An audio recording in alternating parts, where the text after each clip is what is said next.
Mechanical और automobile के third semester student के लिए स्टेट बोर्ड ने नया सिलेबस जारी कर दिया है, जिसे आप आसानी से वेबसाइट से प्राप्त कर सकते हैं। और इस सिलेबस में काफ़ी चेंजेस किए गए हैं। तो एआईसीटी का जो नया सिलेबस आया है उसी अनुरूप इस सिलेबस को डिज़ाइन किया गया है और काफ़ी ब्रीफली मैकेनिकल इंजीनियरिंग के बारे में आपको थर्ड सेमेस्टर में ही बता दिया गया है, जो कि इससे पहले के सिलेबस में ऐसा नहीं था।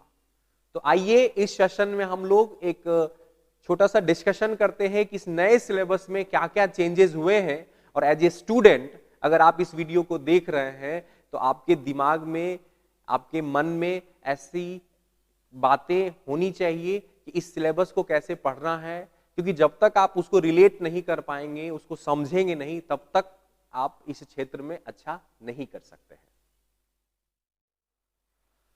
Hello everyone, I welcome you all on my YouTube channel. आज इस सेशन में हम लोग मैकेनिकल इंजीनियरिंग के नए सिलेबस के बारे में एक चर्चा करेंगे। हम लोग जानेंगे कि जो नया सिलेबस स्टेट बोर्ड ने जारी किया है उसमें क्या चेंजेस किए गए हैं, और एज ए स्टूडेंट आपको उसे कैसे अडॉप्ट करना चाहिए। ठीक है, तो चलिए हम लोग इस डिस्कशन को कंटिन्यू करते हैं। तो सबसे पहले जो मैकेनिकल इंजीनियरिंग के जो सब्जेक्ट हैं उसमें जो बदलाव किया गया है, जो मेजर चेंजेस ये है कि इससे पहले के सेमेस्टर में आपको मैकेनिकल इंजीनियरिंग के सारे पेपर नहीं थे। दैट मीन्स कि 5 पेपर आपको पढ़ने होते हैं, तो जिसमें 5 में एक इंजीनियरिंग मैथमेटिक्स हुआ करता था, ठीक है, मैकेनिकल इंजीनियरिंग ड्राइंग हुआ करता था, और 3 आपको थ्योरेटिकल पेपर कह लीजिए जो कि मैकेनिकल इंजीनियरिंग के कोर सब्जेक्ट होते हैं, उनके बारे में आपको पढ़ना था। लेकिन इस बार जो सबसे पहला चेंज किया गया है कि जो पांचों सब्जेक्ट हैं, पांचों सब्जेक्ट जो आपके हैं वो एकदम मैकेनिकल इंजीनियरिंग के इंपॉर्टेंट सब्जेक्ट्स हैं। दैट मीन्स आप इसे कह सकते हो कि they all are the one of the pillars of mechanical engineering. ठीक है, तो एक बार उसके बारे में देखते हैं। तो जो सबसे पहला पेपर आपको पढ़ना है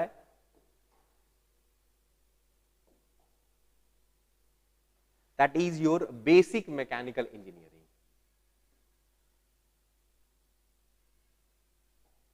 दैट मीन्स कि बेसिक मैकेनिकल इंजीनियरिंग, ये जो आप देख रहे हैं बेसिक मैकेनिकल इंजीनियरिंग, बीएमई इसको आप शॉर्ट में बोल सकते हैं, इसमें आपको मैकेनिकल इंजीनियरिंग के हर एक एरियाज के बारे में आपको इंट्रोड्यूस किया गया है। थोड़ी देर में मैं इस पे काफी डिटेल में आपको बताऊंगा कि सब्जेक्ट में क्या पढ़ना है।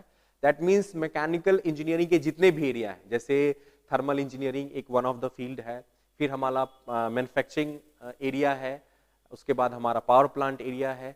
तो ये कुछ एप्लीकेशंस हैं मैकेनिकल इंजीनियरिंग जहां पे आपको भविष्य में जॉब अपॉर्चुनिटी मिलेगी। तो उन सारे एरिया के बारे में ब्रीफली आपको इस सब्जेक्ट में पढ़ना है। ठीक है, तो एक ब्रीफ इंट्रोडक्शन आपका यहां पे हो गया। ठीक है, उसके बाद आपका जो दूसरा सब्जेक्ट है that is material science and engineering.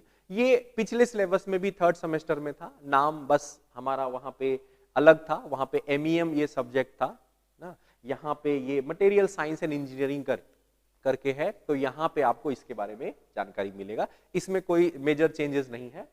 Third जो है हमारा fluid mechanics and hydraulic machineries है। राइट, ये यूजुअली 4 सेमेस्टर में पहले बच्चों को पढ़ना था, अभी इसे शिफ्ट करके थर्ड में किया गया है। सिलेबस में कोई मेजर चेंज नहीं है, उन सारे टॉपिक्स को कवर किया गया है जो पहले भी थे और जो आपके लिए जरूरी है। नेक्स्ट हमारा है फोर्थ, मैन्युफैक्चरिंग इंजीनियरिंग 1।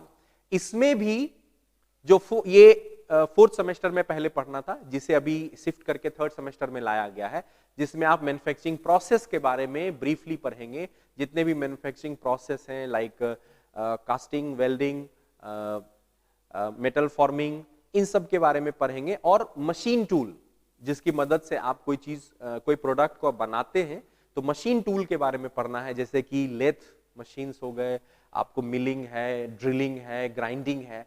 तो इन सब के बारे में डिटेल में आपको पढ़ना है यूनिट 4 में। ये भी एक चेंज है जो 5th सेमेस्टर में था, उसको ट्रांसफर करके थर्ड में लाया गया है। और पांचवा जो है मेरा पर्सनली फेवरेट, थर्मल इंजीनियरिंग 1। तो यहां पे आपको अप्लाइड थर्मोडायनामिक्स, इसका जो सिलेबस है थर्मल इंजीनियरिंग 1 का, ये अप्लाइड थर्मोडायनामिक्स है। इसमें बेसिक थर्मोडायनामिक्स का जो एप्लीकेशन एरिया है मुख्य रूप से जो हमारा आईसी इंजन है ना, इंटरनल कंबशन इंजन, उसके बारे में डिटेल में पढ़ना है। उसके बाद फिर आपको कंप्रेशर्स और थोड़ा सा आरएसी का भी इंट्रोडक्शन इस सब्जेक्ट में दिया गया है। तो ये भी बिल्कुल नया है आपके लिए।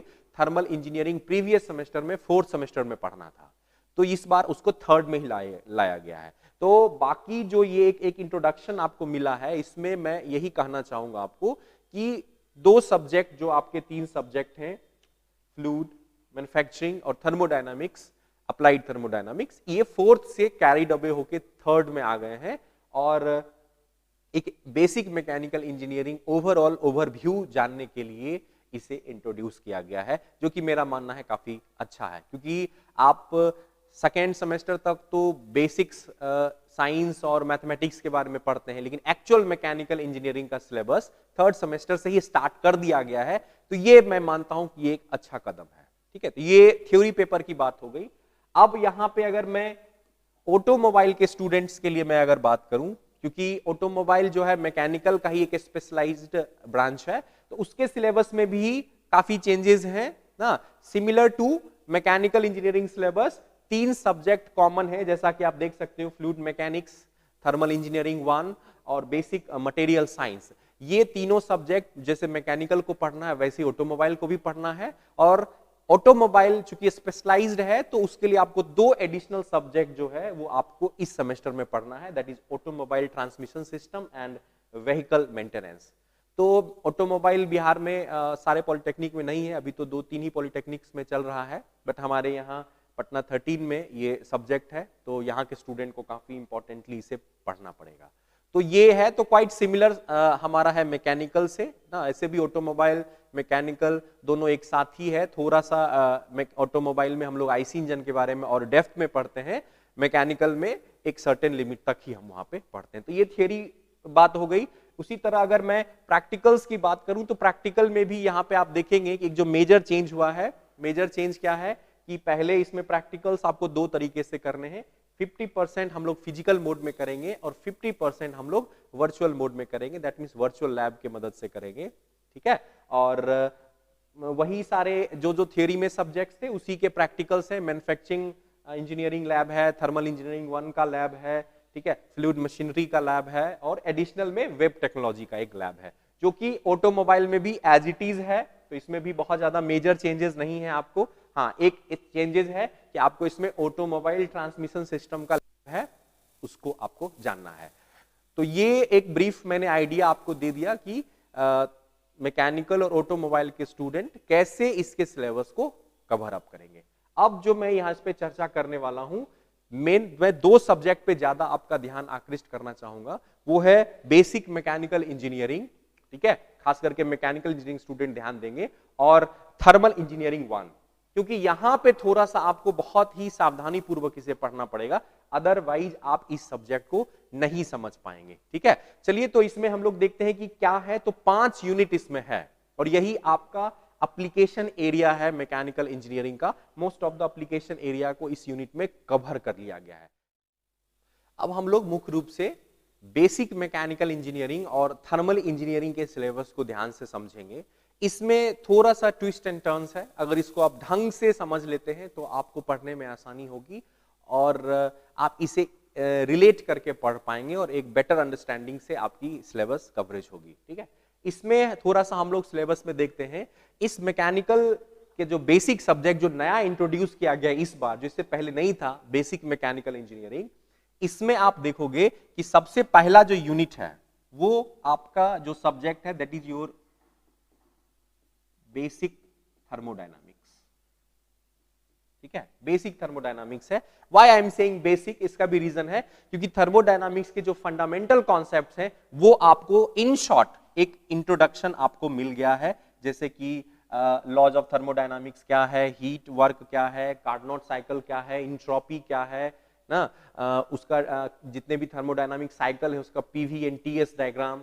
ठीक है, तो ये एक इंट्रोडक्शन है, और जब तक आप इसे नहीं पढ़ेंगे तब तक इन चीजों को एप्लीकेशन जो एरिया है जहां पे जैसे अप्लाइड थर्मोडायनामिक्स की जो भी सिलेबस है उसमें इसी का यूज आपको करना है। तो ध्यान रखना है कि पहले बेसिक्स अगर आपके नहीं क्लियर हुए तो जो अप्लाइड थर्मोडायनामिक्स है जो कि आपके सिलेबस में थर्मल इंजीनियरिंग 1 में ऐड किया गया है उसमें समझने में आपको दिक्कतें आएंगी। ठीक है, तो ये आपको बेसिक थर्मोडायनामिक्स हो गया।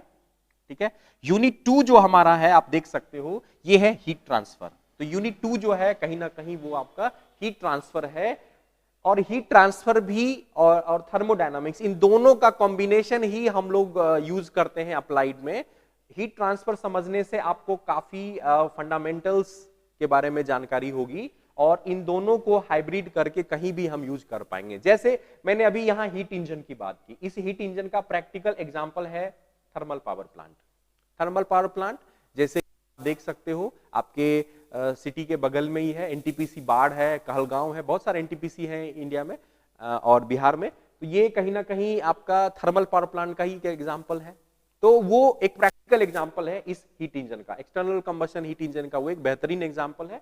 तो अगर मैं थर्मल पावर प्लांट अगर पढ़ूंगा, लाइक उसका लेआउट, रैंकाइन साइकिल, बॉयलर ना, इवन उसके बारे में डिटेल में आप पढ़ोगे कि टरबाइन, स्टीम टरबाइन क्या है, कंडेंसर क्या है, कूलिंग टावर क्या है, इन सब में जो उसके बारे में हम अध्ययन करेंगे तो बेसिक्स आपके क्लियर होने चाहिए, राइट। और heat transfer unit 1 and unit 2 का कंसेप्ट आपको होना चाहिए।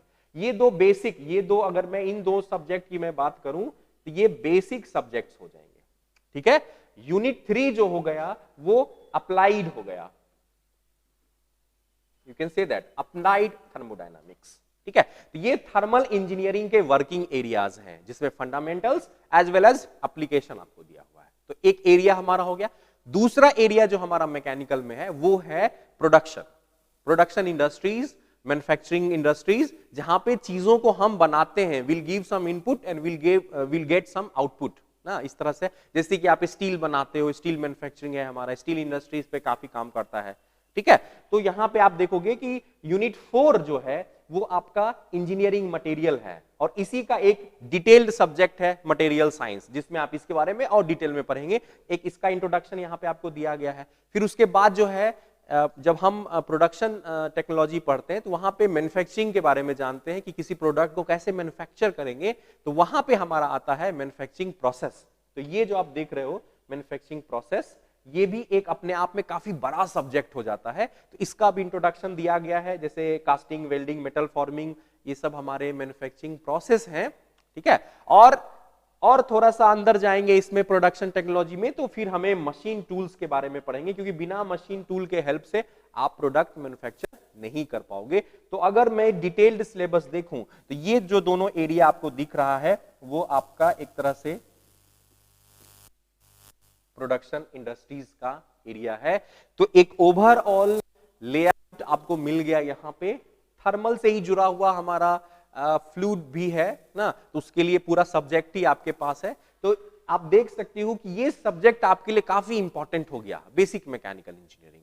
नाउ ये कैसे इंपॉर्टेंट और हो गया, यहां पे मैं, जब तक आपको यूनिट 1 और 2 का आइडिया नहीं होगा तब तक आप ध्यान दीजिएगा माय डियर, जो हमारा अगला टॉपिक है, सिलेबस है, दैट इज थर्मल इंजीनियरिंग 1, इसको आप नहीं समझ पाइएगा। कहीं ना कहीं फंडामेंटल्स, बेसिक्स आपके नहीं क्लियर होंगे। जब तक आप इंट्रोपी नहीं समझोगे तब तक आप टीएस डायग्राम कैसे ड्रॉ करोगे। ठीक है, जब तक आपको डायग्राम ड्रॉ करने नहीं आएगा तब तक उसकी इफिशियंसी आप कैसे कैलकुलेट करोगे। Auto cycle, diesel cycle, dual cycle, ये सारे जो आपके सिलेबस में दिख रहे हैं यूनिट 2 में, आईसी इंजन्स में, कहीं ना कहीं आप देखेंगे कि इसमें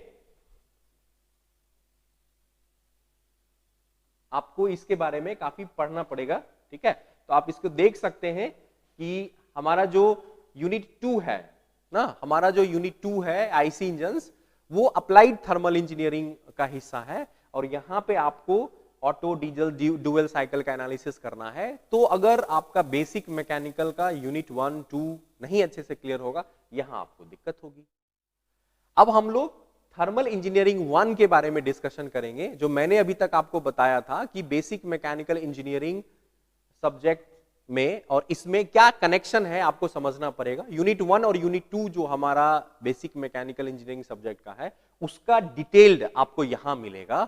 ना, और उसके एप्लीकेशन जो है आपको यहां मिलेंगे। लाइक ये जो सब्जेक्ट आप देख रहे हो आईसी इंजन, ठीक है, जैसे थर्मल पावर प्लांट एक उसका एप्लीकेशन है, उसी तरह हीट इंजन का एक टाइप है आईसी इंजन, ठीक है। इसके बारे में आपको इसमें काफी डिटेल में पढ़ना है 3 यूनिट में। आईसी इंजन का वर्किंग प्रिंसिपल, वर्किंग साइकिल, इसके बारे में डिटेल एनालिसिस आपको देखना है, 2 स्ट्रोक 4 स्ट्रोक के बारे में जानना है। फिर आईसी इंजन सिस्टम जो है उसके बारे में आप देखोगे कि उसमें फ्यूल इंजेक्शन सिस्टम रहता है, कूलिंग सिस्टम रहता है, लुब्रिकेशन सिस्टम है, यहाँ पे गवर्निंग सिस्टम है, इस सब के बारे में आपको यहाँ पे पढ़ना होगा। दैट मीन्स कि आईसी इंजन में हम डेप्थ में जा रहे हैं, अंदर घुस रहे हैं, लेकिन याद रखना है ये सारी चीजें समझने में आपको कहीं ना कहीं बेसिक थर्मोडायनामिक्स और हीट ट्रांसफर का एक बहुत अहम रोल है। तो अगर आपको इस सब्जेक्ट को समझना है तो उधर आपको कड़ी मेहनत करनी होगी, ठीक है। उसके बाद जो हमारा यूनिट 5 है, सबसे इंपॉर्टेंट है हमारा यूनिट 5 में। अब देखिए एक डिफरेंट एप्लीकेशन एरिया को यहां पे लाया गया है, अप्लाइड एरिया को, वो है एयर कंप्रेशर्स। क्योंकि मैकेनिकल के इंडस्ट्रीज में जो भी जितने भी मैकेनिकल इंडस्ट्री हैं, कंप्रेशर, पंप, इन सब का रोल काफी इंपॉर्टेंट हो जाता है। तो पंप तो आप फ्लूइड में पढ़ लोगे, कंप्रेशर्स बहुत इंपॉर्टेंट हो जाते हैं, और इसका एक इंपॉर्टेंट एप्लीकेशन आ जाता है खास करके आरएसी में ना, रेफ्रिजरेशन एंड एयर कंडीशनिंग का जो आप सिलेबस देखेंगे तो उसमें कंप्रेशर एक अहम रोल प्ले करता है। फिर गैस टरबाइन के बारे में भी आपको जब पढ़ना होगा, ब्रेटन साइकिल के बारे में, एयरक्राफ्ट इंजन के बारे में, तो वहां भी कंप्रेशर का रोल बहुत इंपॉर्टेंट हो जाता है। आई होप वो सारी चीजें आपको अगले सेमेस्टर के सिलेबस में मिलेंगी, लेकिन एक यूनिट दे के कहीं ना कहीं आपको थोड़ा सा इनपुट दे दिया है आरएसी और गैस टरबाइन पावर प्लांट का, तो वो भी मैकेनिकल इंजीनियरिंग का एक इंपॉर्टेंट हिस्सा है। तो अभी आपने देखा कि थर्मल इंजीनियरिंग 1 और बेसिक मैकेनिकल इंजीनियरिंग दोनों सब्जेक्ट्स को आपको काफी स्मार्टली टैकल करना पड़ेगा, अदरवाइज आप इसे नहीं कवर कर पाएंगे। अब मैं आपको इस नए सिलेबस के बारे में कुछ रिमार्क्स मैं अपना देना चाहूंगा कि ये क्या है और इसे कैसे आप लोग टैकल करोगे, और कुछ सजेशंस मेरे होंगे आपके लिए, आप जैसे छात्रों के लिए जो भी मैकेनिकल और ऑटोमोबाइल के स्टूडेंट हैं, कि कैसे इसको देखिएगा। तो मेरा जो अपना एक व्यू है कि डेफिनेटली 3rd सेमेस्टर में ही आपको मैकेनिकल इंजीनियरिंग के बारे में एक काफी अच्छा ब्रीफ इंट्रोडक्शन दे दिया गया है। तो 3rd सेमेस्टर में ही आपको ये समझ में आ जाएगा कि मैकेनिकल इंजीनियरिंग का क्या यूज है, क्या एप्लीकेशन है, कहाँ मुझे जॉब लग सकती है ना, कौन कौन किस किस जगहों पे मैकेनिकल इंजीनियरिंग है। और अगर आप ध्यान से देखेंगे तो आसपास आपको जितनी चीजें मिलेंगी उसमें कहीं ना कहीं मैकेनिकल इंजीनियरिंग छुपा हुआ है, बस उसे आपको ढूंढने की जरूरत है, ठीक है। तो ये कहीं ना कहीं काफी ऑर्गेनाइज्ड जो करिकुलम आया है इस बार, और बिल्कुल एआईसीटी बेस्ड है, तो ये काफी इंपॉर्टेंट है, तो वेल ऑर्गेनाइज्ड है, तो इसमें मैं इसे 10 में 10 मार्क्स दूंगा, कहीं कोई दिक्कत नहीं है। दूसरा जो है ये भी मुझे बहुत अच्छा लगा कि ये ब्रीफ इंट्रोडक्शन दे रहा है सारे मैकेनिकल इंजीनियरिंग एरिया का। कहीं ना कहीं आपको यहाँ पे मैकेनिकल इंजीनियरिंग एरिया के हर एक फील्ड के बारे में एक रफ स्केच आपको पता चल जाएगा कि क्या है, ठीक है।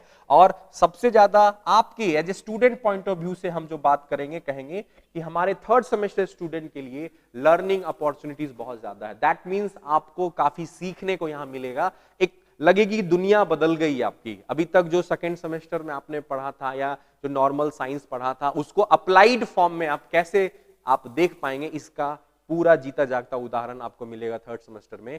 तो मेरा मानना है कि स्टूडेंट पॉइंट ऑफ व्यू से मजेदार होगा, लेकिन एक छोटी सी प्रॉब्लम ये होगी आपके लिए कि थोड़ा आपको मेहनत इस बार ज्यादा करना पड़ेगा। यूजुअली इससे पहले क्या था कि 3rd सेमेस्टर का सिलेबस थोड़ा सा हल्का था, और बच्चे थोड़े लाइट वे में भी लेते थे, करे अभी तो 2nd ईयर में ही आए हैं, अभी तो थोड़ा सा हम मौज मस्ती करेंगे। लेकिन अब ऐसा आपको नहीं करना पड़ेगा, क्योंकि अगर आप ऐसा करेंगे तो मेरे बातों को ध्यान से सुन लीजिए, जो रिजल्ट आएगा ना उसमें फेल एफ बहुत लिखा मिलेगा, क्योंकि ये सारे मैकेनिकल इंजीनियरिंग के सब्जेक्ट हैं। अगर आप शुरू से ही नहीं पढ़ेंगे तो आप फेल कर जाएंगे एग्जाम में, नहीं हो तो इस बात को आप नोट कर लीजिए। और अगर आप 3 या 3 से अधिक सब्जेक्ट में फेल करते हैं तो आप अगले सेमेस्टर में भी प्रमोट नहीं होंगे, ठीक है, तो भूल जाइए। और आपके साथ एक और डिसएडवांटेज है कि आप कोरोना बैच स्टूडेंट हैं, तो ऑनलाइन मोड में भी पढ़ रहे हैं, ऑफलाइन में भी पढ़ेंगे, तो कहीं ना कहीं इसमें स्टूडेंट थोड़े से